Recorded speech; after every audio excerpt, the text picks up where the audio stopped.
নমস্কার বন্ধুরা, অনুঘর রান্নাঘরে সবাইকে স্বাগত জানাচ্ছি। আজকে আমি মাত্র 1 কাপ গমের আটা দিয়ে তৈরি করে দেখাবো একটি সুপার টেস্টি জলখাবার রেসিপি। এই রেসিপিটি কিন্তু খেতে খুবই ভালো লাগে, আর তাছাড়া খুবই স্বাস্থ্যকর। একঘেয়েমি যদি রুটি খেতে ভালো না লাগে, তাহলে সকালে জলখাবারে কিংবা ডিনারে এই রেসিপিটি অবশ্যই একবার ট্রাই করে দেখতে পারেন। খেতে কিন্তু খুবই ভালো লাগে। আসুন তাহলে দেখে নিন বন্ধুরা আমার আজকের এই রেসিপিটি।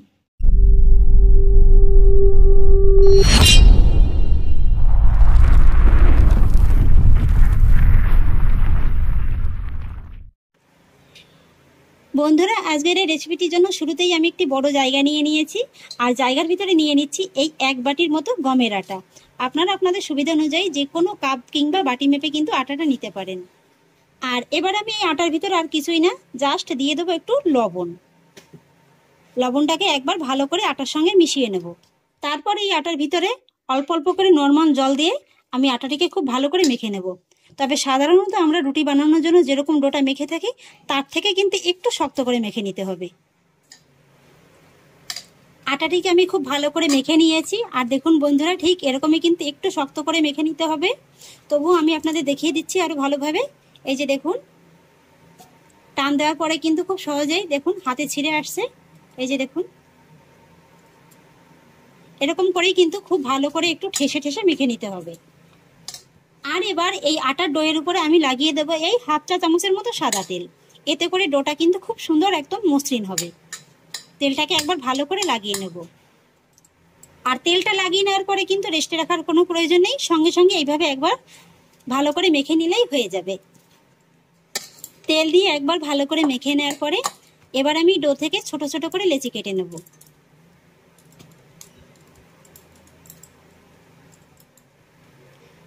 এই যে দেখুন বন্ধুরা, লেচির সাইজটা ঠিক এমনই হবে, রুটির থেকে একটু ছোট আবার লুচির থেকে একটু বড়। ঠিক এরকম সাইজ করেই কিন্তু লেচিগুলোকে কেটে নিতে হবে। তারপরে লেচিগুলোকে হাতের সাহায্যে এইভাবে একটু গোল করে সমান করে নিতে হবে।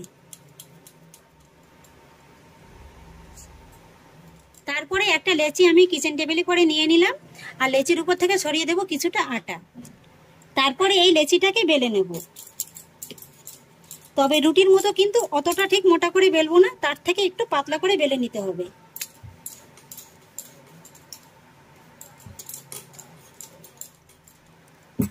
আর লেচিটাকে কিন্তু রুটির মতো পুরোটা গোল করে বেলা যাবে না, এইভাবে একটু হালকা লম্বালম্বি করে বেলে নিতে হবে।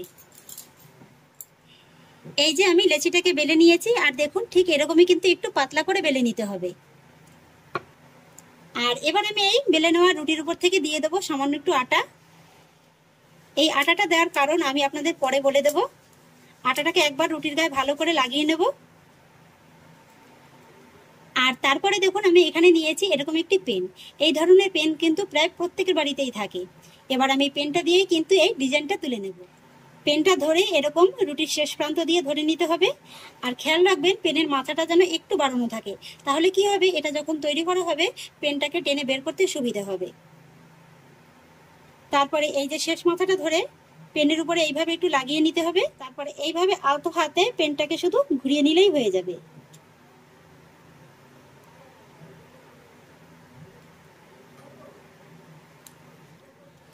আর তারপরে আবার শেষ মাথায় এইভাবে একটু জল হাত করে নিতে হবে, এতে করে এটা খুব ভালোভাবেই লেগে যাবে। তারপরে আবার একটু আলতো হাতে এইভাবে একটু ঘুরিয়ে নিলেই কিন্তু তৈরি হয়ে যাবে। তারপরে দেখুন আমি পেনটাকে কত সহজেই একেবারে বের করে নিলাম। এই যে দেখুন বন্ধুরা, কত সুন্দর একটা ডিজাইন তৈরি হয়ে গেল। আর আটার গুঁড়োটা কেন আমি রুটি বেলার পরে লাগিয়ে নিলাম, তার কারণ হচ্ছে এই পেনটাকে বের করতে কিন্তু খুবই সুবিধা হবে, ঠিক এই কারণেই। এই যে দেখুন কত সুন্দর একেবারে এপুর ওপর বোঝা যাচ্ছে। এই যে দেখুন, একটি প্লেটের পরে রেখে দেব। আমি আপনাদের আরো একটি তৈরি করে দেখিয়ে দিচ্ছি।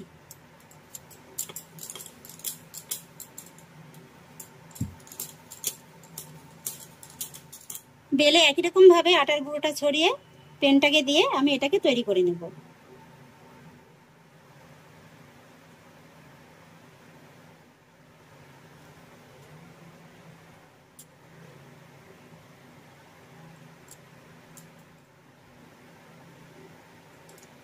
আরো একটি তৈরি করা হয়ে গেল।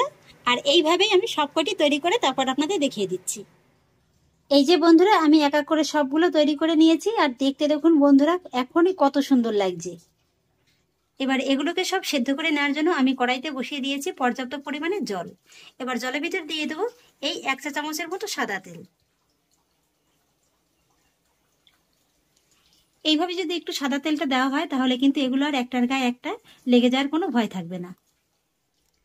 আর তারপরে জলটা যখন এরকম খুব ভালোভাবে গরম হতে শুরু করবে তখন এক এক করে এর ভিতরে এই আটার তৈরি করা নাস্তাগুলো দিয়ে দিতে হবে। আমি প্রথম ব্যাচে অর্ধেকটার মতো দিয়ে দিয়েছি, আর এবার গ্যাসের ফ্লেমটা মিডিয়াম হাইতে রেখে এগুলোকে আমি জাস্ট 10 মিনিটের মতো ফুটিয়ে নেব। এবার আমি আপনাদের 5 মিনিট বাদে দেখিয়ে দিচ্ছি। এই যে দেখুন বন্ধুরা জলে কিন্তু খুব সুন্দর একেবারে বড় বড় বলক চলে এসছে। আর এই সময় কিন্তু অবশ্যই একটু নেড়েচেড়ে দিতে হবে, তা নাহলে কিন্তু নিচ থেকে লেগে যাবে। তারপরে আবারও 5 মিনিটের মতো একই রকম ভাবে ফুটিয়ে নিতে হবে। এবার ফিরে এলাম 10 মিনিটের মাথায়। এই যে দেখুন বন্ধুরা এগুলো কিন্তু নিজের থেকেই সেদ্ধ হয়ে একেবারে উপরে ভেসে উঠেছে। এর থেকে আর বেশি সেদ্ধ করে নেওয়ার প্রয়োজন নেই। এবার কিন্তু গ্যাসের ফ্লেমটাকে অফ করে দিতে হবে, আর তারপর এগুলোকে নামিয়ে জলটাকে ভালো করে ঝরিয়ে নিতে হবে। জলটাকে এইভাবে খুব ভালো করে ঝরিয়ে নিয়েছি, আর এবার আমি এগুলোকে ফ্যানের হাওয়ার নিচে রাখবো 10 মিনিটের মতো। এতে করে এগুলো খুব ভালোভাবে শুকিয়ে যাবে। আমি একটি থালার পরে রেখে 10 মিনিটের মতো এগুলোকে খুব ভালো করে শুকিয়ে নিয়েছি, আর এগুলো দেখুন খুব ভালোভাবে একেবারে শুকিয়ে গেছে। এবার একটা চপিং বোর্ডের পরে রেখে এগুলোকে আমি একটু ছোট ছোট টুকরো করে কেটে নেব।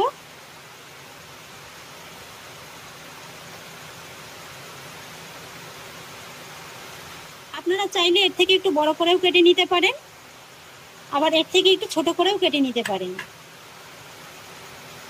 এই যে দেখুন বন্ধুরা দেখতে এখনই কত সুন্দর লাগছে। একই রকম ভাবে আমি সবকটিকে কেটে নেব। আর বন্ধুরা দেখুন ভিডিও করতে করতে আবারও প্রচন্ড বেগে বৃষ্টি শুরু হয়েছে।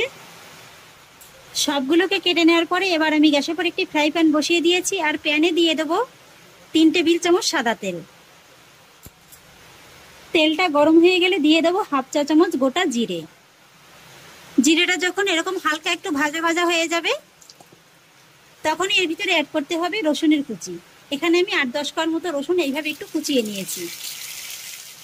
আর সেই সঙ্গে অ্যাড করব 1.5 চা চামচ আদা কুচি। এবার রসুন আর আদাটাকে হালকা করে একটু ফ্রাই করে নেব। আদা আর রসুনটাকে আমি হালকা করে ফ্রাই করে নিয়েছি, আর সুন্দর একটা গন্ধ বেরিয়েছে। আর ঠিক এই পর্যায়ে আমি এর ভিতরে অ্যাড করব পেঁয়াজ কুচি। আর এখানে আমি মিডিয়াম সাইজের 2টো পেঁয়াজ কুচিয়ে নিয়েছি। এবার পেঁয়াজ কুচিটাকে আমি হালকা করে একটু ভেজে নেব। পেঁয়াজটা যখন এইভাবে হালকা করে একটু ভাজা ভাজা হয়ে যাবে, এই যে দেখুন বন্ধুরা খুব বেশি কিন্তু আমি লাল করে ভেজে নিইনি, এইভাবে কিন্তু একটু হালকা করে ভেজে নিতে হবে। আর ঠিক তখনই এর ভিতরে অ্যাড করতে হবে টমেটো কুচি। আর এখানে আমি মিডিয়াম সাইজের একটি টমেটোকে কুচিয়ে নিয়েছি। আর সেই সঙ্গে দিয়ে দেবো 4টি কাঁচা লঙ্কা কুচি। তবে ঝালের স্বাদটা কিন্তু সম্পূর্ণ আপনারা আপনাদের স্বাদ অনুযায়ী দিয়ে দেবেন। আর এবার দিয়ে দেবো একই সঙ্গে স্বাদ অনুযায়ী লবণ। লবণটা কিন্তু এখানে একটু বুঝেই দেবেন, যেহেতু আটা মাখাতে ব্যবহার করা হয়েছিল। এবার টমেটোটাকে আমি পেঁয়াজ রসুনের সঙ্গে একবার ভালো করে মিশিয়ে খুব ভালো করে কষিয়ে নরম করে নেব। আর সেই জন্য 3 থেকে 4 মিনিটের মতো এইভাবে ঢাকা চাপা দিয়েই টমেটোটাকে কষিয়ে নিতে হবে। ঢাকাটা তুলে নিচ্ছি। টমেটোটাকে আমি খুব সুন্দর করে কষিয়ে নরম করে নিয়েছি, তবে কিন্তু মাঝে মাঝে আমি 2-1 বার ঢাকাটা তুলে একটু নেড়েচেড়ে দিয়েছি, তা না হলে কিন্তু নিচ থেকে ধরে যেত। আর এবার আমি এর ভিতরে কিছু গুঁড়ো মশলা অ্যাড করব। প্রথমেই দিয়ে দিচ্ছি 1/4 চা চামচ হলুদ গুঁড়ো, 1.5 চা চামচ কাশ্মীরি লঙ্কার গুঁড়ো, এতে কালারটা খুবই সুন্দর আসবে। আর দিয়ে দিচ্ছি 1/4 চা চামচ গরম মশলা গুঁড়ো। এখানে কিন্তু আপনারা গরম মশলা গুঁড়োর পরিবর্তে ম্যাগি মশলাটাও ব্যবহার করতে পারেন।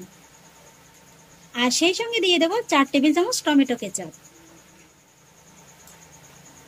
আর সেই সঙ্গে দিয়ে দেবো সামান্য একটু জল। আমি এখানে শুধু টমেটো কেচাপটা ব্যবহার করছি, আপনারা এখানে কিন্তু চাইলে সয়া সসটাও ব্যবহার করতে পারেন, আবার পিৎজা সসটাও ব্যবহার করতে পারেন। এবার সমস্ত মশলাগুলোকে আমি খুব ভালো করে একবার মিশিয়ে নেব। তারপরে আবারও সামান্য একটু জল দিয়ে এই মোটামুটি 3 থেকে 4 টেবিলের মতো জল দিলেই হয়ে যাবে। আর একবার ভালো করে মিশিয়ে একটু ঢাকা চাপা দিয়ে এই 1 থেকে 1.5 মিনিটের মতো কষিয়ে নেব। ঢাকাটা আবার তুলে নিচ্ছি। এই যে দেখুন বন্ধুরা, গ্রেভিটা কিন্তু খুব সুন্দরভাবে ফুটতে শুরু করে দিয়েছে, আর মশলাটাও কিন্তু সেই সঙ্গে খুব ভালোভাবে কষিয়ে নেওয়া হয়ে গেছে। আর এবার আমি এর ভিতরে অ্যাড করব এই যে তৈরি করে নেওয়া আটার নাস্তাগুলো, একে একে এর ভিতরে দিয়ে দেব। একবার ভালো করে মিশিয়ে নেব। এই যে দেখুন বন্ধুরা, নাস্তাটা দেখতে এখনই কতটা লোভনীয় লাগছে। ভালো করে মিশিয়ে দেওয়ার পরে দিয়ে দেবো কিছুটা ধনেপাতা কুচি। আরো একবার নেড়েচেড়ে মিশিয়ে নেব। এই যে বন্ধুরা, ব্যাস তৈরি হয়ে গেল গমের আটা দিয়ে খুবই সহজ উপায়ে সুপার টেস্টি একটি নাস্তা রেসিপি। এবার আমি এটাকে নামিয়ে নেব আর গরম গরম সবাইকে সার্ভ করব। এই যে বন্ধুরা, তৈরি হয়ে গেল আমার সুপার টেস্টি জলখাবার রেসিপি। আর এই রেসিপিটি কিন্তু গরম গরম খেতে খুব ভালো লাগে।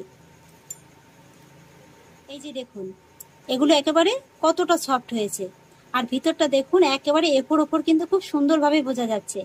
এত সুন্দর লাগছে ডিজাইনটা দেখতে, এটা দেখলেই কিন্তু মন ভরে যাবে। খাওয়ার আগেই মনটা ভরে যাবে, আর খাওয়ার পরে ভরবে পেট। আর একটু একটু খেলে কিন্তু মন ভরবে না, মনে হবে যেন একসঙ্গে অনেকটা খেয়ে নিই। তাহলে আশা করছি বন্ধুরা, আমার গমের আটা দিয়ে এই ইউনিক জলখাবার রেসিপিটি আপনাদেরও খুব ভালো লেগেছে। যদি একটু হলেও ভালো লেগে থাকে তাহলে আমাকে অবশ্যই একটা লাইক এবং কমেন্ট করবেন, সেই সঙ্গে বন্ধুদের সঙ্গে শেয়ার করবেন। আর প্লিজ বন্ধুরা, যদি আমার পরিবারের নতুন সদস্য হয়ে থাকেন তাহলে একটা সাবস্ক্রাইব করে পাশে থাকা বেল আইকনটি প্রেস করে দেবেন। ফিরে আসছি এরকমই পরের অন্য কোনো নতুন রেসিপি নিয়ে। সবাই ভালো থাকুন, সুস্থ থাকুন, ধন্যবাদ।